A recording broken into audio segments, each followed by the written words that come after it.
Está no ar. Gente que fala. Gente que fala. Tem texto e direção geral do jornalista Fausto Camunha.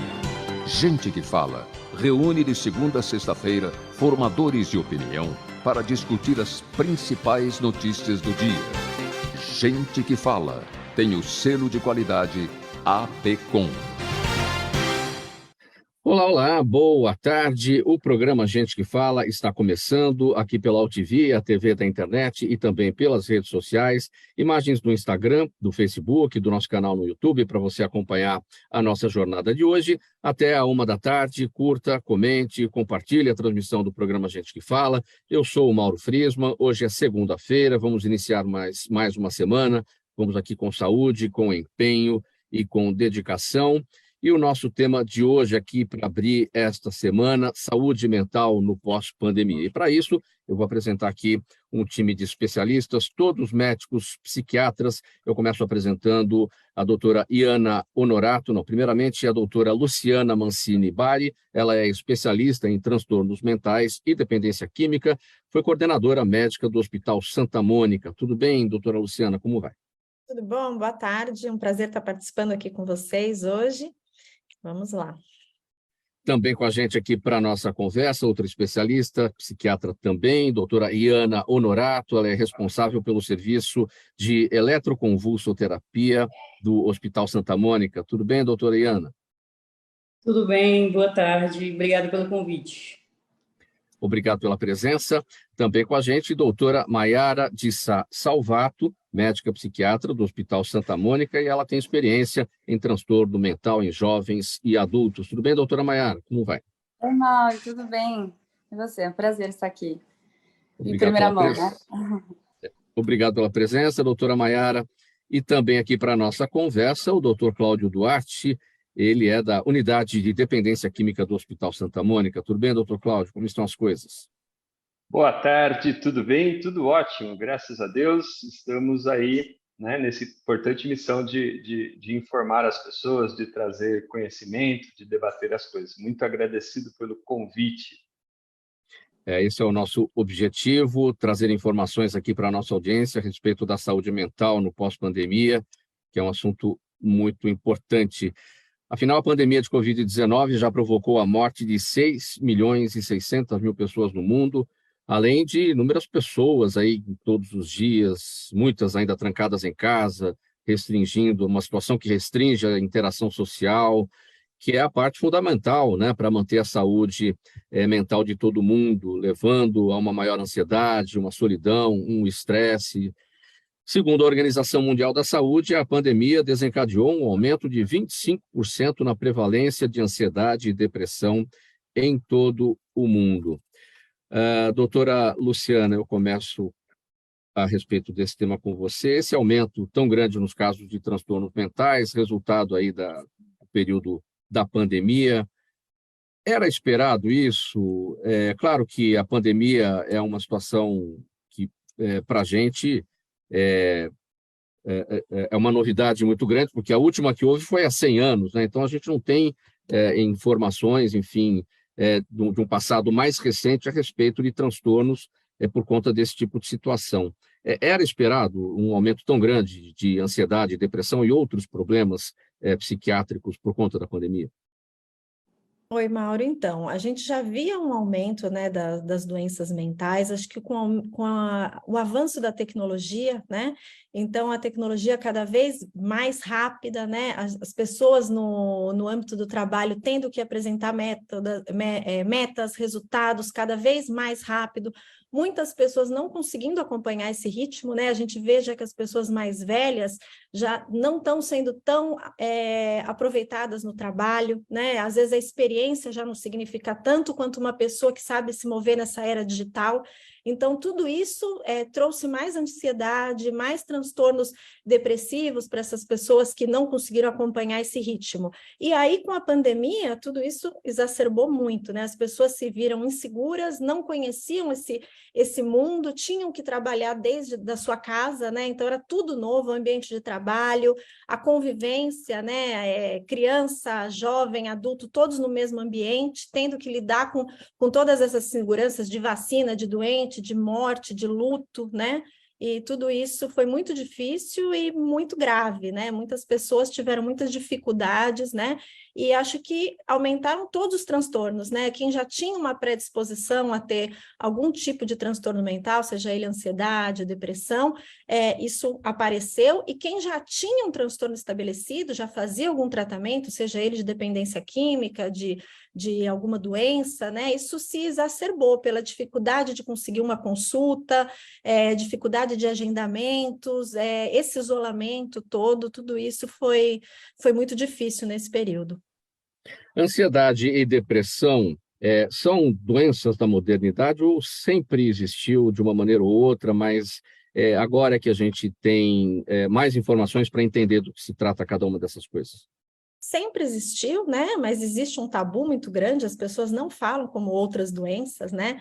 As pessoas às vezes têm vergonha de dizer que vão ao psiquiatra, ou que vão num psicólogo, ou que tomam medicação psiquiátrica, né? Ainda que hoje em dia essas medicações evoluíram muito, já não tem aquele efeito colateral que a gente sabia anteriormente, né? As internações psiquiátricas são muito diferentes de antigamente, mas existe um tabu e as pessoas não falam sobre isso. Então, falta informação, mas essas doenças sempre existiram, sempre estiveram, ainda que a gente não tivesse tanta informação. Doutora Iana Honorato, seu olhar sobre esse índice, 25% de aumento na prevalência de ansiedade e depressão em todo o mundo por conta da pandemia. Olha, é bem como a Luciana falou, assim, né? Realmente, dizer que a gente esperava é difícil, né? Mas, porque, enfim, é uma situação nova para todo mundo. Mas, olhando para as mudanças de contingências, para as mudanças no impacto no dia a dia, no cotidiano das pessoas, realmente, a gente esperaria que isso aumentasse, né? Especificamente, eu faço enfermaria para um convênio médico. E antes era só eu era a única psiquiatra nessa função. Hoje nós somos 5 psiquiatras. Então, de fato, a minha impressão, olhando daqui da nossa casuística, é de que talvez seja até maior do que esses 25%, esse aumento de ansiedade e depressão. Como a Luciana falou, de fato, isso não é novo, isso sempre existiu, né? Mas as pessoas têm medo, as pessoas têm muito preconceito, têm uma certa vergonha, né? As pessoas acham que o psiquiatra e quem vai ao psiquiatra está louco. E, na verdade, não é bem assim. O feijão com arroz, o que o psiquiatra mais atende é ansiedade e depressão. Já era, e nesse período pós-pandemia, realmente explodiu.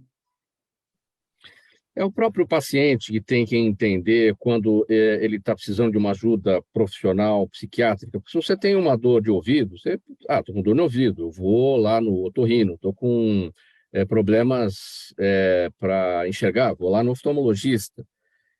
Então, cada um toma a sua própria decisão, cada paciente. Agora, quais são os sintomas psiquiátricos que podem desencadear esse entendimento no paciente? Olha, estou precisando da ajuda profissional. Ou é alguém que vai dizer para ele, olha, você não está bem, eu vou cuidar disso, vou marcar um médico psiquiatra para cuidar de você.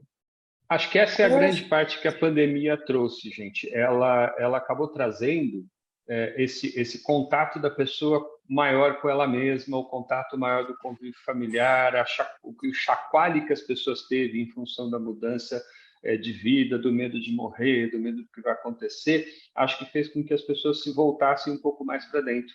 E elas conseguiram, então, às vezes, se perceber que não estavam bem. Então, não só a própria pandemia teve, de fato, um impacto, um aumento da expressão dos quadros de ansiedade, depressão, álcool e drogas e tudo mais, como também acho que aumentou a chance das pessoas perceberem que não estavam bem. Quanta gente talvez não estivesse bem, mas a pandemia, de alguma forma, desnudou, trouxe à tona, fez emergir um sintoma. Então, eu penso um pouco também desta forma. Não só o agravamento, como também, às vezes, a percepção de não estar bem a mudança que teve no dia a dia das pessoas, do mundo, por conta da pandemia, meio que tirou de cima, né, descamuflou uma coisa que já talvez estivesse ali existente. E nessa descoberta, doutor Cláudio, como saber se a busca é pelo psiquiatra ou por um psicólogo, enfim, tem vários profissionais na área, e conforme a necessidade, né? Eu costumo achar até que a gente nem tem profissional suficiente para poder ter poder tratar tanta gente assim, entende? Eu acho que a gente tem que ter vários profissionais, inclusive profissionais não médicos, e também médicos de outras especialidades, ou mesmo profissionais como um dentista, muitas vezes me encaminha pacientes, porque ali no bate-papo ele percebe que o sujeito não está bem. Então, qualquer profissional de saúde tem que ter noção básica a respeito de saúde mental para poder encaminhar para as pessoas. Doutora Maiara, é muito comum, sim, é muito comum a gente ouvir essa expressão que veio a partir da pandemia, o novo normal, né? Então está todo mundo trabalhando de uma maneira diferente, muitos em home office para sempre, relações de trabalho completamente modificadas e a doença psiquiátrica ela vem nesse contexto, ou seja, a doença psiquiátrica está no novo normal e a partir de agora nós vamos olhar para ela de uma forma como não olhávamos antes? Na verdade, a gente teve que mudar, assim, né, algumas coisas, e até mesmo nas orientações dos pacientes de ter hábitos diferentes, né, isso também serve de lição para como que a gente vai lidar com os problemas e como que a gente vai encarar isso de uma maneira de não prejudicar nossa saúde, né, nossa vida.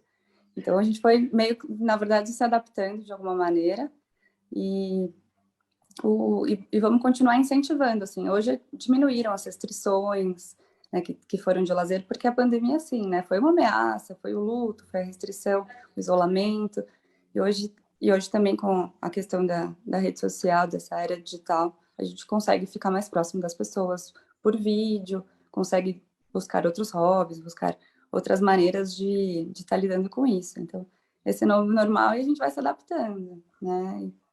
Acho que mais ou menos dessa maneira. O que é que tem chegado hoje aí no seu consultório de queixas? Na verdade, nada mudou, acho que se intensificaram, né? Foi o que a Luciana estava falando. Quem já tinha uma predisposição, quem já tinha algum acometimento, isso agravou mais, e aí a gente começou a ver esse índice aumentado de ansiedade, depressão e dos outros transtornos por conta do que a gente estava passando, né? Então, assim, não tem tanta diferença, sim, talvez se intensificaram e as pessoas foram se adaptando da melhor forma possível. E a gente também, né?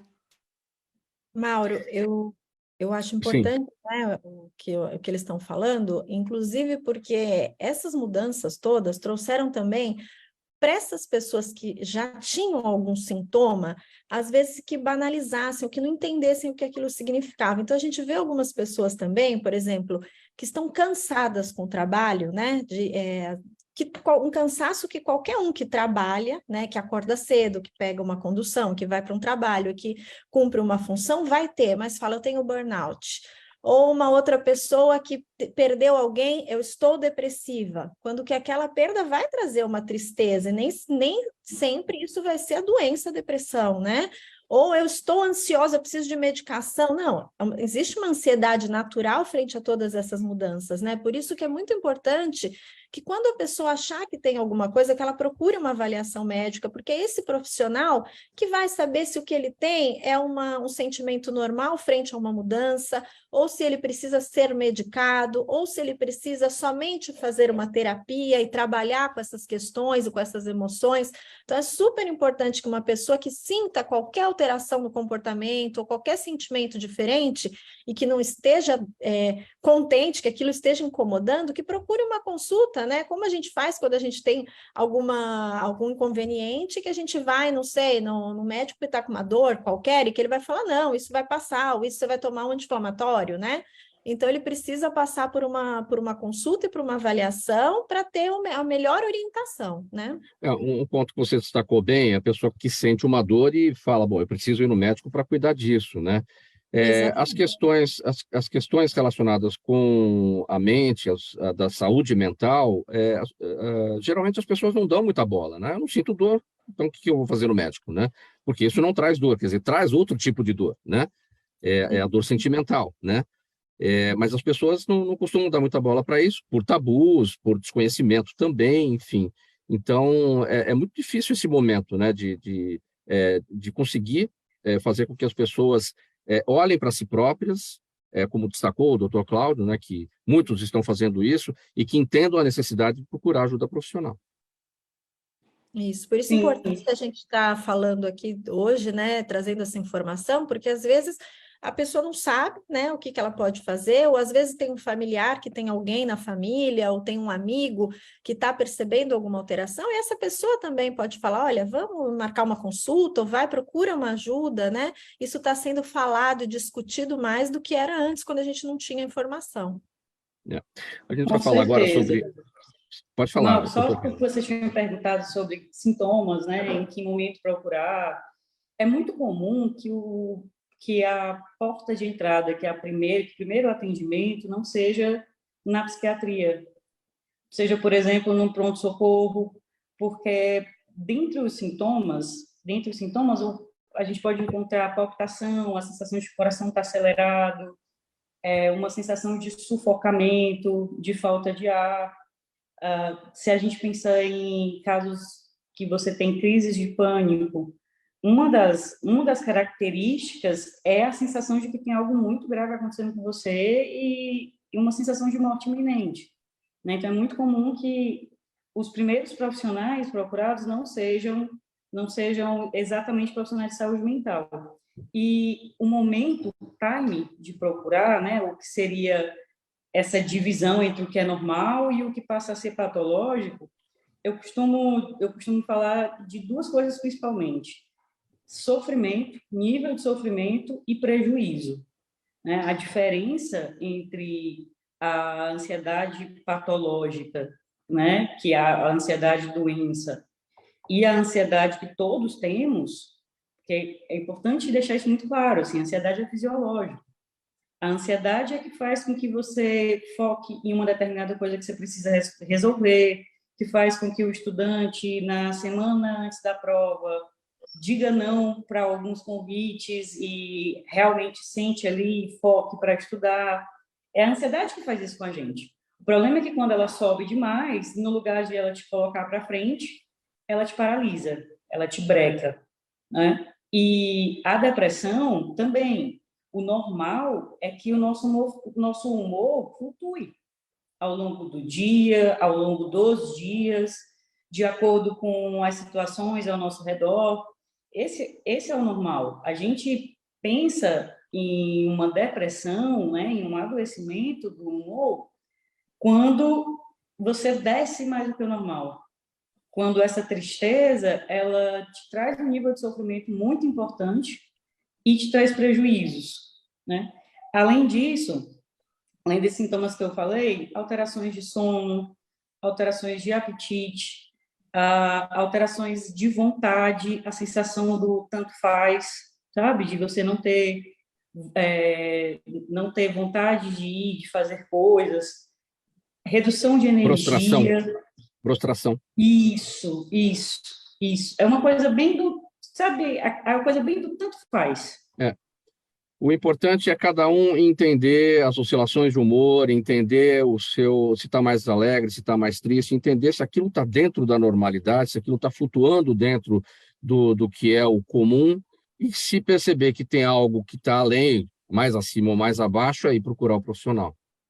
E que está tendo prejuízo, né? Sim. Por exemplo, estou com tristeza grande, eu não estou conseguindo sentir prazer, que é um dos sintomas cardinais da depressão, que é você não conseguir sentir prazer em atividades, em coisas que antes eram prazerosas, Sim. né? E o prejuízo. O prejuízo, eu acho que é a palavra de ordem, digamos assim. que vai levantar, até porque... que é para ligar o alarme. Fala, doutor Cláudio. Isso, a Rena tocou num ponto importante, que até talvez guarda uma intersecção e talvez até influencie em quem o paciente acaba procurando, de que jeito ele conta a história, né? Você falou do prazer, Rena, e aí muitas vezes a pandemia, as pessoas acabaram buscando, né, um prazer para compensar o estresse, a ansiedade ou mesmo o sintoma depressivo. Muita gente buscou um prazer mais fácil, buscou o prazer mais disponível, mais prontamente disponível num cenário, né, de lockdown, de pandemia, de restrição do contato social. Então, quantos casos não acabaram realmente nessa busca de um prazer mais fácil, né, porque não conseguia sentir prazer em outras coisas, né, acabaram ficando dependentes, por exemplo, de álcool, dependentes de drogas, ou pioraram sua dependência, sua adicção, pela entrega, né, sem limite a um prazer que é rápido, imediato, mas que cobra um preço muito caro lá na frente da pessoa, porque de algum jeito não é um prazer que a gente chama de uma construção, né, de uma recompensa, e sim daquela coisa do atalho, né? Então, isso também acontece com jogos eletrônicos, com dependência do sexo, com uma série de adicções, né, das dificuldades das pessoas também, às vezes, não só de ter o prazer, né, ou de, muitas vezes, por estar com a dificuldade de encontrar prazer saudável, se entrega a um prazer que é maléfico, que é um prazer muito grande na hora, mas que depois torna a pessoa refém, né, daquela substância, ou daquele hábito, daquele jeito de funcionar, trazendo outros prejuízos e agravando, de repente, o quadro depressivo.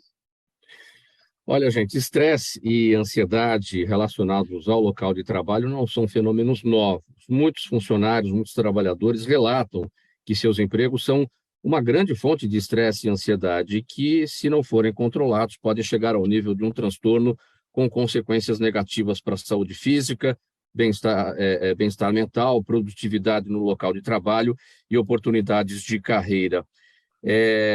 Doutora Luciana, esse sentimento, né? A pandemia criou novos problemas de trabalho, ou isso já existia e acabou sendo exacerbado?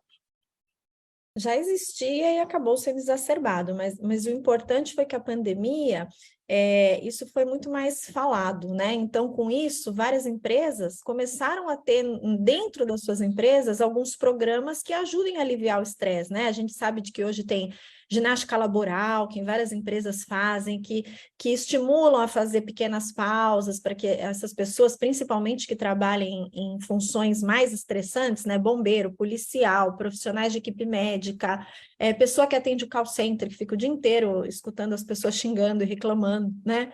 Então, essas pessoas agora, em algumas empresas que tomaram se preocuparam, né, e começaram a pensar também na saúde mental do seu trabalhador, né, que isso influencia toda a empresa, né, e começaram a desenvolver alguns trabalhos dentro da empresa, isso ajudou muito também, né, e a gente sempre estimula os trabalhadores que estão se sentindo assim a fazer terapia, a fazer uma atividade física, a fazer pequenas pausas quando não tem como mudar de função, ou quando gosta daquilo que faz, claro, né, para diminuir esse estresse e, com isso, ter menos probabilidade de ter alguma doença por conta disso.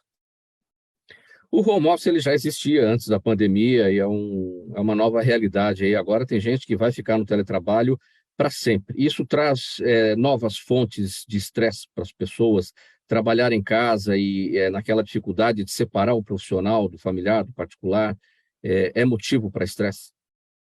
É motivo, mas a gente vê também que tem alguns estudos já que estão sendo desenvolvidos que muita gente se adaptou e prefere, né? Algumas empresas tiveram dificuldade de trazer de volta para o presencial alguns trabalhadores, né? Agora ainda tem, principalmente para nós mulheres, né, que às vezes temos filhos, crianças, marido, casa, almoço e que tem que dar conta de várias funções, né? Então, a gente vê bastante que ainda causa bastante estresse e dificuldade em se adaptar a essa nova realidade, né? Mas muitas pessoas se adaptaram, conseguem desenvolver um trabalho dentro de casa, se sentem mais tranquilas com isso, porque perdem aquele tempo do trânsito, do deslocamento, que também é um estresse, né? Principalmente para quem é de São Paulo, que tem muito trânsito, né, que passava às vezes horas para chegar no trabalho, e com isso até melhorou seu desempenho, né? Então a gente tem os dois lados aí. Vamos falar agora sobre o aumento do consumo de álcool e drogas, que também a gente tem aqui um quadro muito importante para avaliar. Simultaneamente à Covid-19, o mundo viveu uma pandemia paralela envolvendo o abuso no consumo de álcool, drogas e medicamentos. E a expectativa é que, com agora o arrefecimento do coronavírus, mais pessoas descubram problemas mentais e precisem de atendimento até para se recuperar dos novos vícios. Por que esse aumento, doutor Cláudio, no consumo de álcool e drogas? O que o senhor tem observado aí no seu dia a dia, no seu consultório? Eu vejo que a quebra da rotina, né? A mudança do esquema de vida e o tempo ocioso, não saber lidar com o tempo ocioso. Tem muita gente que apesar de melhorar... Estão me ouvindo? Sim? Agora sim. Houve um travamento, agora, mas sim? Já está normalizado. Muito bem. Eu estava dizendo que muita gente não sabe lidar com o ócio, né? Com o tempo livre, né? Então, para muita gente, estar mais em casa, né? E não ter o convívio, né? Do dia a dia, não ter a rotina, né? Não ter aquela coisa da disciplina de acordar naquele horário, de poder... porque senão não chega a tempo no transporte, porque senão evita o trânsito e voltar para casa e ter, né, outras atividades como forma de preencher o tempo livre. Quando sobra muito tempo, não sabe o que fazer com ele, né?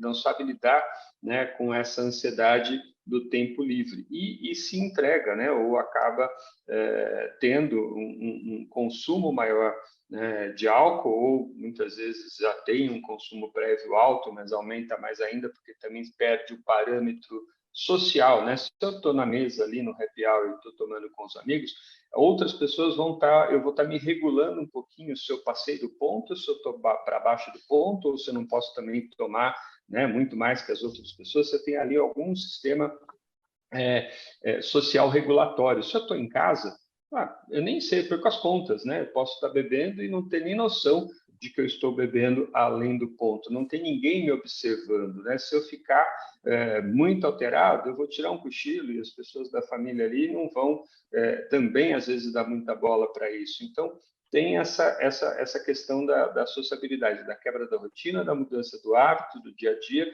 como fonte, né, de explicação para esse aumento. O estresse em si, obviamente, que todos nós passamos por essa situação, também levou a essa condução. A interrupção de tratamento, quando a gente estava se tratando de uma maneira mais regular e efetiva antes da pandemia, e por conta da pandemia, com medo de se contaminar, não buscou uma internação, não buscou, né, uma terapia, não frequentou um hospital dia, enfim, se desleixou aí do seu tratamento. Não tivemos muitas salas de reunião de AA, de ENA, que é uma grande pilastra, né, um grande ferramental para a recuperação das pessoas, também ficaram fechadas por um tempo, até todo mundo se adaptar ao online.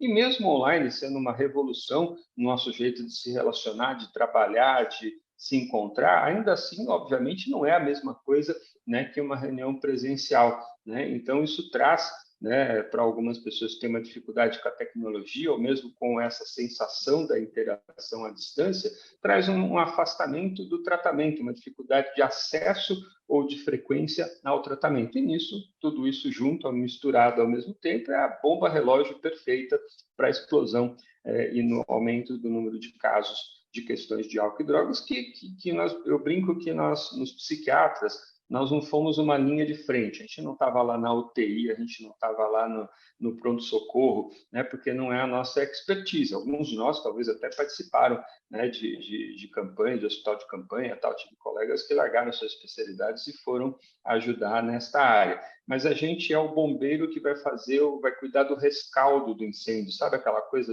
né, tá tudo quente, tá tudo com brasa aqui e ali, alguém tem que ir lá e de algum jeito cuidar de jogar água no fim do processo para que as chamas não voltem. Acho que os psiquiatras temos a missão aí de cuidar do rescaldo desse incêndio que a pandemia, né, trouxe para nós. Os casos de saúde mental vão pipocar, vão continuar com aumento de incidência. Eu creio que o impacto ainda é por alguns anos, né, para poder, de algum jeito, essa demanda.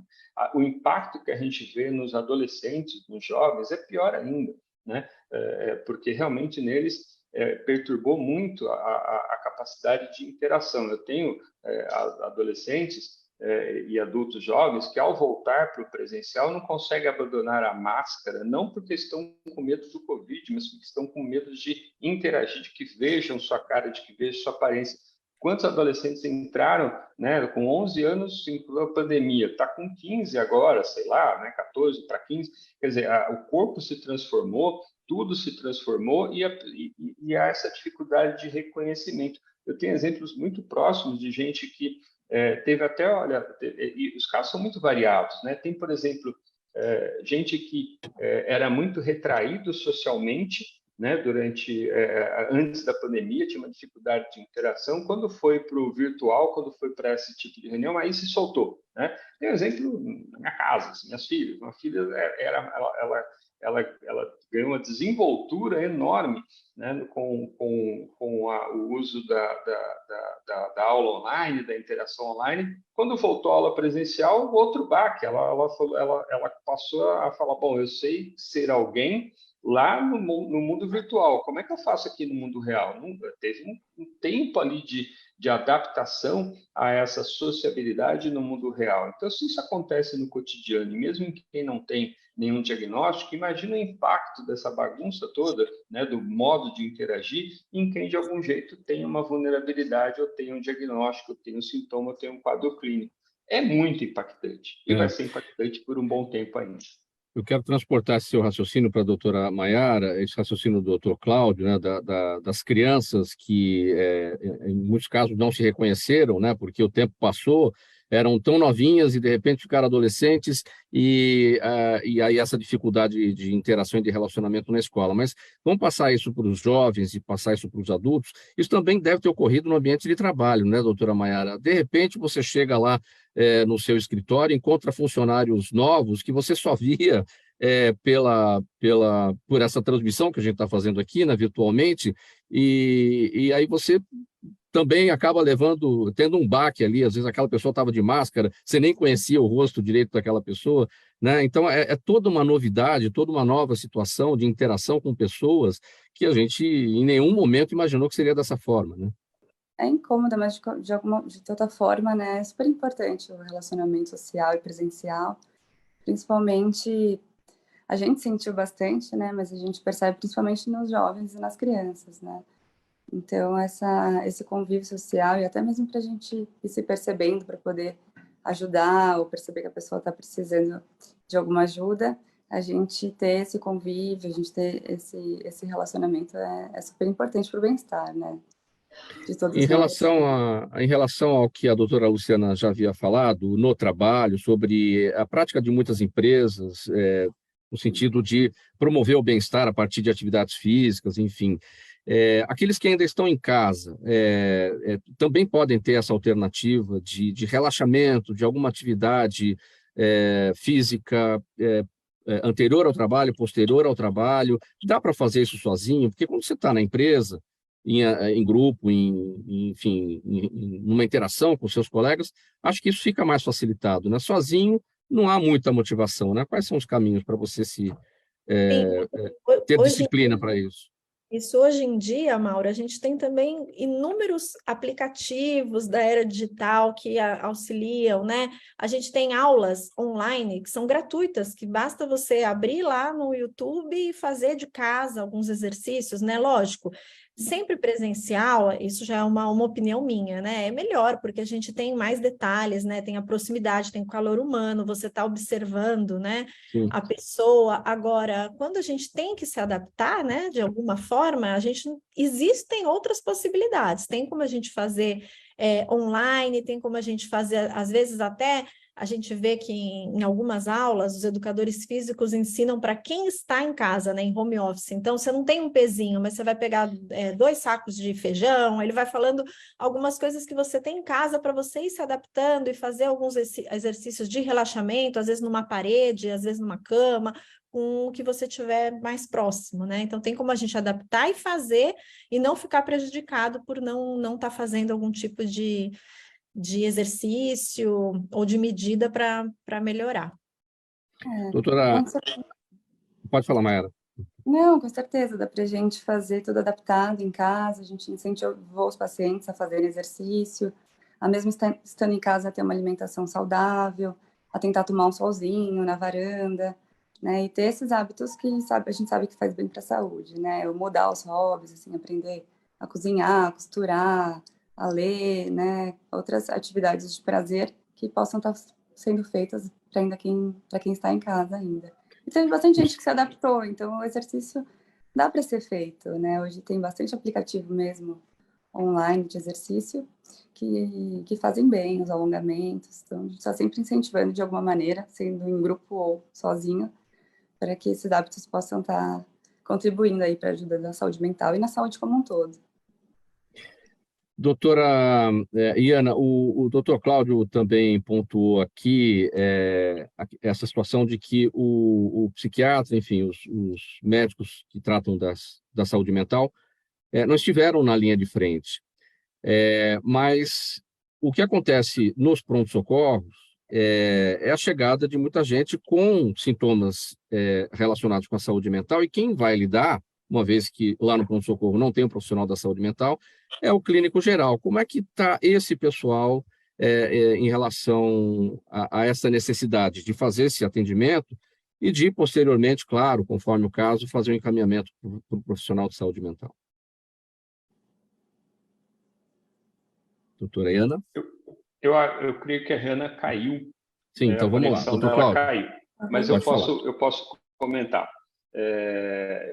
A pergunta é como está o profissional o profissional clínico ali da linha de frente do em pronto-socorro. saúde mental.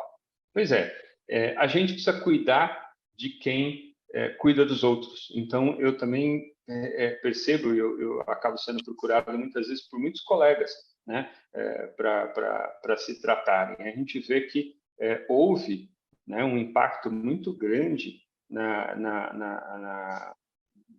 na saúde dessas pessoas. Acho que nunca, numa época, houve tanta dúvida, né, de como tratar uma doença relativamente prevalente, dado que praticamente toda a população é suscetível a pegar o Covid. Nunca tanta gente perdeu entes próximos, né? A gente esquece que muitas vezes o profissional de saúde, ele também adoeceu, ele também perdeu a mãe, perdeu o pai, né? Perdeu o irmão ou passou por uma situação crítica, complicada. Então, o que eu vi é que muita gente se sensibilizou, gente que eu conhecia, colegas, né, que eram mais durões, né, poxa, conseguiram perceber que, poxa, a gente também tem que se cuidar, gente que existe um certo preconceito em buscar, né, profissionais de saúde mental, mesmo entre profissionais de saúde em geral, né? Então, eu vi muita gente ir para terapia, vi muita gente se cuidar, vi muita gente, né, resolver dar uma atenção para a sua saúde mental. Por quê? Porque isso é fundamental para que você consiga cuidar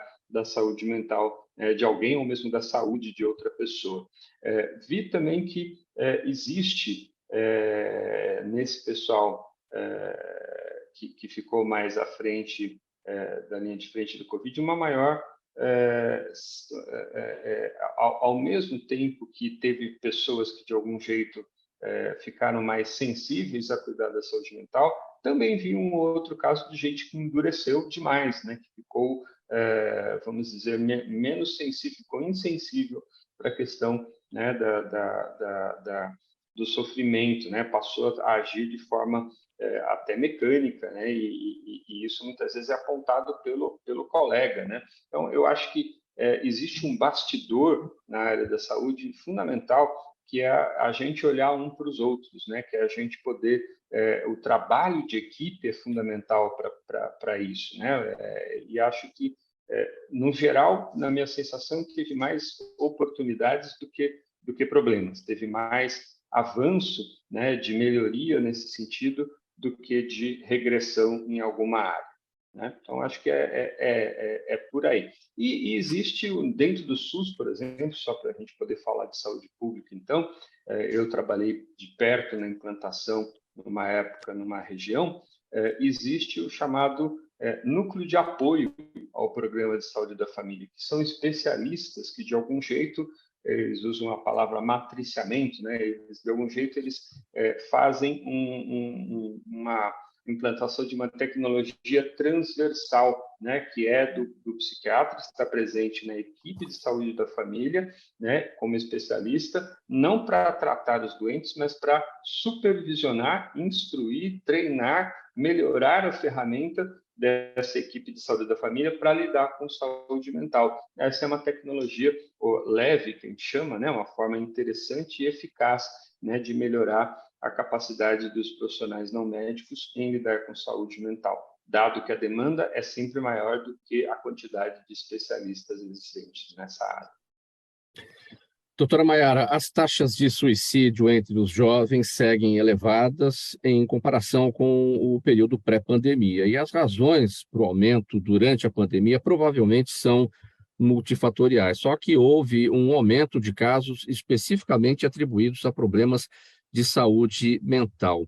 Em que medida a redução do acesso ao serviço de saúde mental colaborou com esse aumento? Ou seja, as pessoas ficaram em casa e não foram para nenhum tipo de atividade, muito menos procurar o serviço de saúde mental.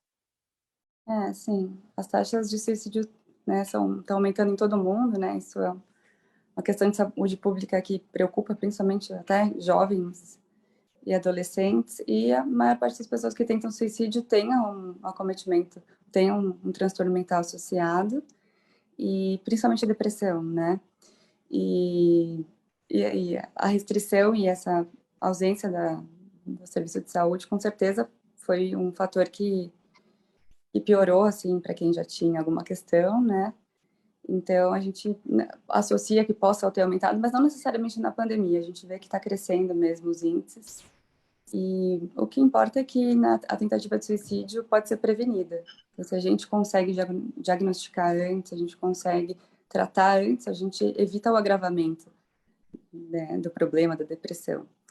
E, então, as campanhas agora de Setembro Amarelo, né, essa divulgação, são muito importantes para a gente poder, porque a gente sabe que o preconceito existe, a falta de recurso também existe, mas enquanto mais a gente diagnostica antes, e quanto mais o preconceito também está muito associado à falta de informação. Então, quanto mais informação a gente possa levar e conseguir diagnosticar antes, ou perceber que já não está se sentindo bem, não esperar que esse problema se agrave, vai ser uma forma preventiva, assim, do suicídio.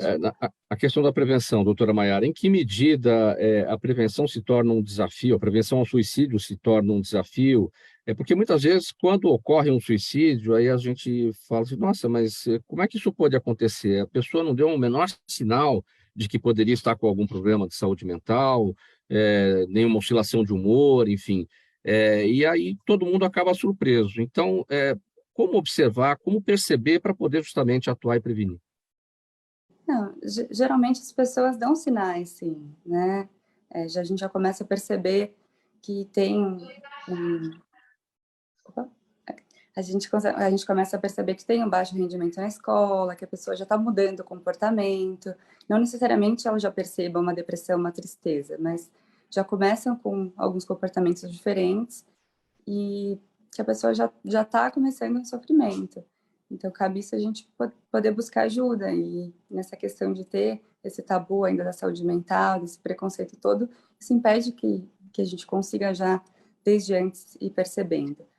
Muitas vezes os jovens, né, pelo comportamento, por ser intrínseco do jovem ter uma atitude um pouco mais impulsiva, pode acontecer algum caso que não esteja tão associado àquela depressão profunda e ser uma atitude mais imediatista, sim, mas isso também cabe a gente estar percebendo ou ajudando eles a lidar com essas frustrações, ou também incentivar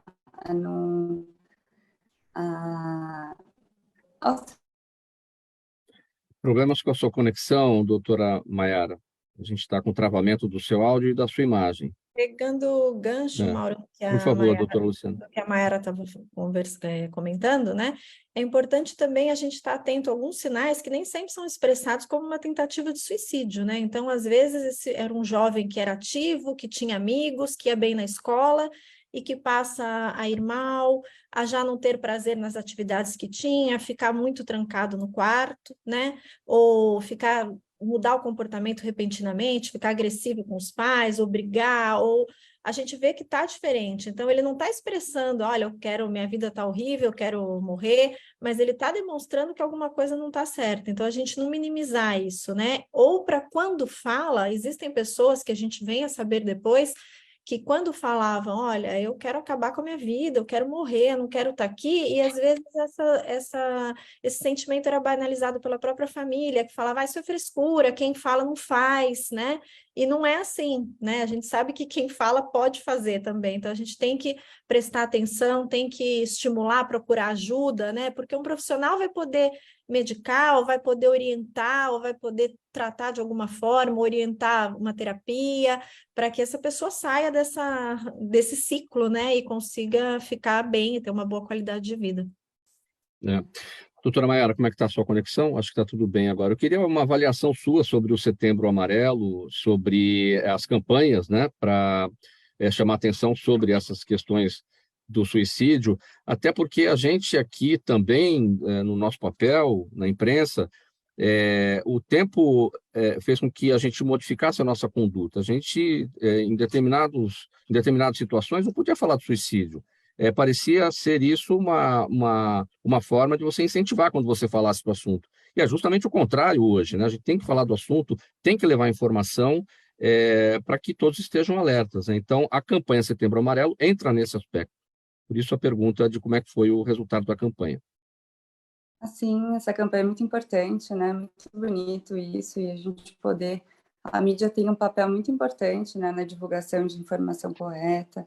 Sim, se a gente deixar de falar, como que as pessoas vão saber, como que elas vão identificar, né? Como que a Luciana falou, às vezes são detalhes que a gente vai percebendo na família, nos nossos filhos, que a gente já vai ficando atento de que tem uma mudança de comportamento, que isso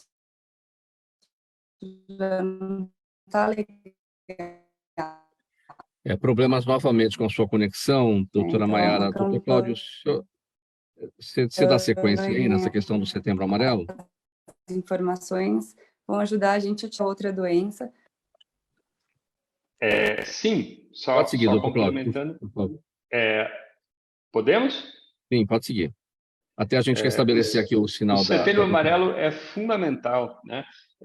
Porque, de algum jeito, joga um holofote em cima dessa questão que é primordial. Eu só tenho uma questão que eu fico pensando sobre o Setembro Amarelo, que eu acho que a gente deveria pensar como pensamos o Setembro Amarelo o tempo todo, né?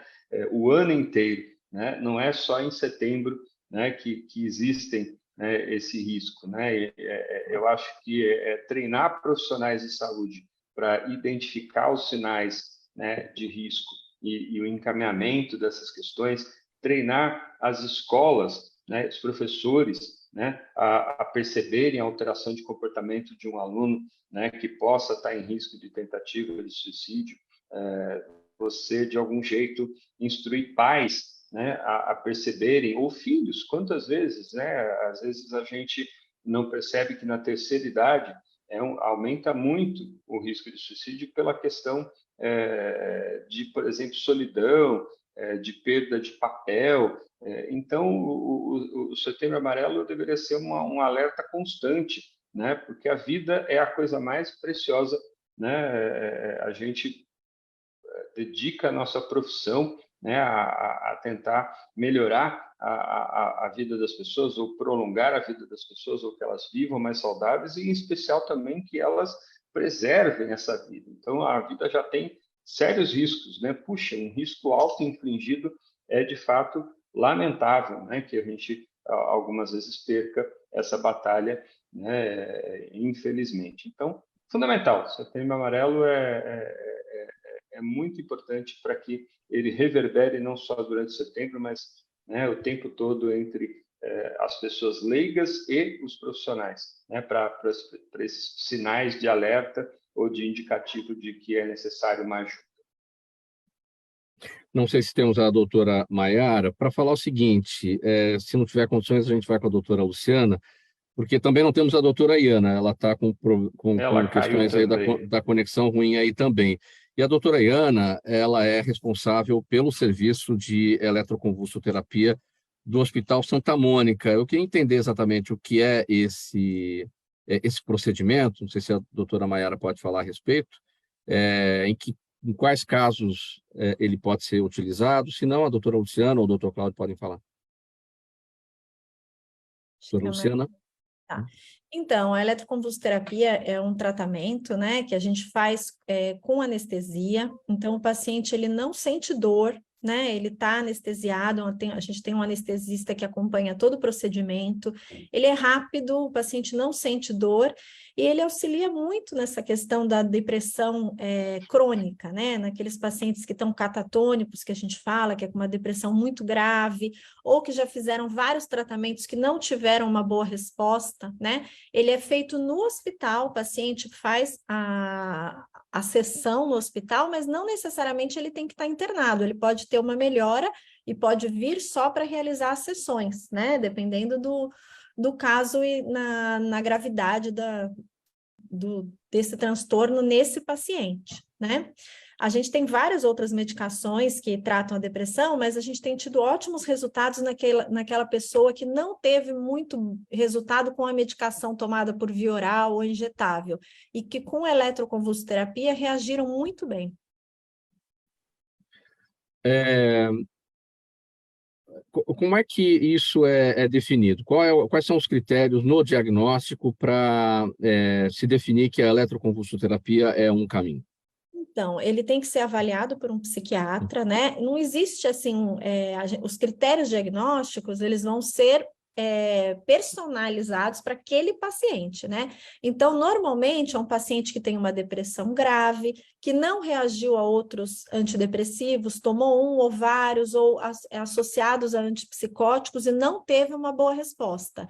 Aí esse paciente é avaliado, né, e vê se ele não tem algum efeito, ele não tem alguma comorbidade que não possa fazer aquele procedimento, né, são poucas, mas existem algumas comorbidades que ele não poderia fazer, por exemplo, se ele tiver um tumor, algum sangramento, alguma coisa que ele não possa fazer aquele procedimento. Se ele estiver apto, né, ele vai ser avaliado pelo profissional, né. No nosso grupo aqui, a Iana que faz isso, então ela poderia falar um pouco mais, mas infelizmente ela caiu, e aí ele faz sessões, né? Normalmente são 10, 12 sessões, aí vai depender de cada caso, né? Mas a partir da segunda, muitos pacientes a gente já vê uma melhora. O doutor Cláudio quer falar, né? Tem outras grandes indicações assim muito precisas para a eletroconvulsoterapia, em que ela é uma ferramenta fundamental e salva a pátria da situação, tá? Uma delas é a gravidez, né? Então, muitas vezes, uma mulher grávida com um transtorno mental grave, agudo, né? Que é difícil medicar, porque você vai ter medicações que ela precisaria tomar que iriam afetar, né, o feto, a gravidez em si, iria ser de risco para o feto ou para a própria mãe. A eletroconvulsoterapia pode ser utilizada, né, numa situação dramática como essa.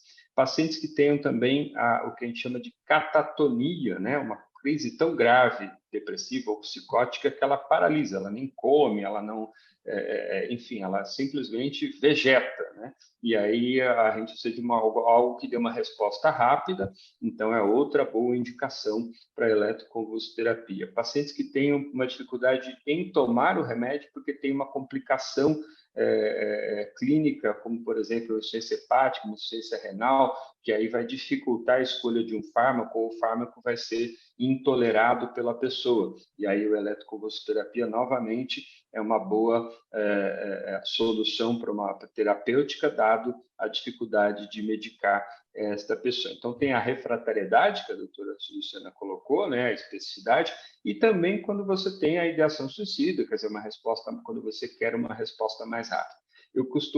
Nós costumávamos fazer uma brincadeira na residência médica, que era assim: olha, se algum dia eu ficar muito doido, muito doente, muito mal, não me dá remédio, não, de falar que um vai tratar do outro, me leva para fazer eletroconvulsoterapia, me dá os choques aí, né?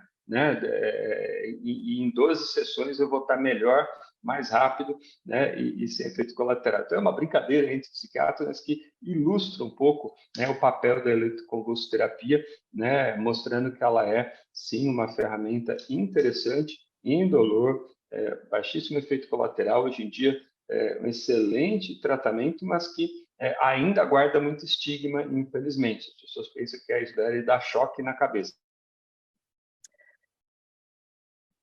Problemas também com a conexão do Dr. Cláudio agora, doutora Maiara. Os próprios pacientes, né? Às vezes eu tive um paciente, por exemplo, que era uma depressão grave, que não melhorava, e eu tive que praticamente convencê-lo, porque eu sabia que ele ia ser beneficiado, né? Mas ele falava, não, eu não estou maluco, eu vou tomar choque, eu vou ficar babando, porque às vezes os próprios filmes, o próprio material que a gente tem usava isso como uma punição, né? E ele teve uma melhora muito grande, ficou muito bem, então é um tratamento muito efetivo. Doutora Maiara, a gente já está caminhando aqui para o encerramento. O que acontece é que a saúde mental agora ocupa o segundo lugar entre as preocupações globais com a saúde, ultrapassando até as situações relacionadas com o câncer, né? E a pandemia pode ser até vista como um alerta oportuno que ajudou a trazer à tona essa questão. Quais são as lições que a gente pode tirar do confinamento, da pandemia, de tudo isso que a gente passou e que, de certa forma, muita gente ainda está passando? Doutora Maiara. Travou a imagem da doutora Maiara, travou o áudio também, doutor Cláudio também está travado, ficou então só a Luciana. Não está não. Não está, Não é que o seu áudio tinha sumido ali. Ficou. Desculpe. Qual parte que sumiu? Que eu faço a complementação do que eu estava dizendo. A Luciana acabou fazendo a complementação. Sim, então sim, tá ótimo. Eu não percebi que sumiu. Vamos falar dessa lição do confinamento e a gente parte aqui para o encerramento. Bem breve, doutor Cláudio, então, sobre que lições podemos tirar disso tudo. A principal que se diz em relação à saúde mental, eu acho que a grande lição é a gente ter percebido que não somos feitos apenas de matéria, né? De algo palpável. Eu acho que a saúde mental ganhou uma chance de ser entendida como algo fundamental para que nós tenhamos saúde como um todo. Eu acho que a outra grande lição do confinamento é a percepção de propósito de vida, né? Então, essa foi outra coisa que acho que foi bacana. Muita gente repensou o que quer da vida, né? Repensou qual é seu projeto, repensou por que estamos aqui. Eu acho que quando a gente tem alguma coisa que nos ameaça, né, a existência de uma maneira tão abrupta e nos coloca de frente com a realidade que todos sabemos, que é que vamos morrer, mas que essa morte pudesse ter acontecido, né, prematuramente, a gente passa a valorizar a ideia da filosofia que todos temos que ter, né, da importância. Nem todo mundo que filosofa sabe o que é filosofia, né? Muita gente mais simples filosofa na vida e não sabe ainda o conceito de filosofia, mas tem uma filosofia muito fundamentada, muito rica, né? Que é a ideia de propósito, senso de propósito, né? Então, acho que toda essa bagunça e esse desconforto que nos trouxe a pandemia deu também a chance de cada um de nós pensar por que estamos aqui, de que jeito queremos estar aqui, e por qual razão a gente quer viver, pelo que vale a pena viver. Então, se as pessoas conseguiram tirar isso dessa crise, eu acho que a gente, então, enquanto humanidade, ou enquanto cada um de nós, seres humanos, avançamos. O nosso tempo terminou, pessoal. Vamos colocar um ponto final nessa edição do programa Gente que Fala de hoje. Segunda-feira, nós tratamos por aqui da saúde mental no pós-pandemia. Estiveram com a gente hoje 4 psiquiatras, 4 médicos psiquiatras, doutora Luciana Mancini Bari, especialista em transtornos mentais de dependência química. Ela foi coordenadora médica do Hospital Santa Mônica. Também a doutora Iana Honorato, responsável pelo serviço de eletroconvulsoterapia do Hospital Santa Mônica. Doutora Maiara de Sá Salvato, do Hospital Santa Mônica também, experiência em transtorno mental em jovens e adultos, e o Cláudio Duarte, doutor Cláudio Duarte, da Unidade de Dependência Química do Hospital Santa Mônica. Obrigado pela presença de vocês, em nome de toda a equipe do programa Gente que Fala, que é a realização da ABCom, na técnica da AltV, o Sérgio Oliveira, apresentação minha, Mauro Friesman, pauta e redação do Pedro Schiavon, Zenilda Salvato, nossa diretora de produção, jornalista Fausto Camunha, nosso diretor-geral, na AltV, a direção-geral do Alberto Luchetti, você aí do outro lado, espectador, internauta, a razão da nossa presença aqui todos os dias. Muito obrigado pela audiência, a gente volta a se falar amanhã pela AltV, também pelas nossas redes sociais a partir do meio-dia. Um abraço a todos, tchau e até lá.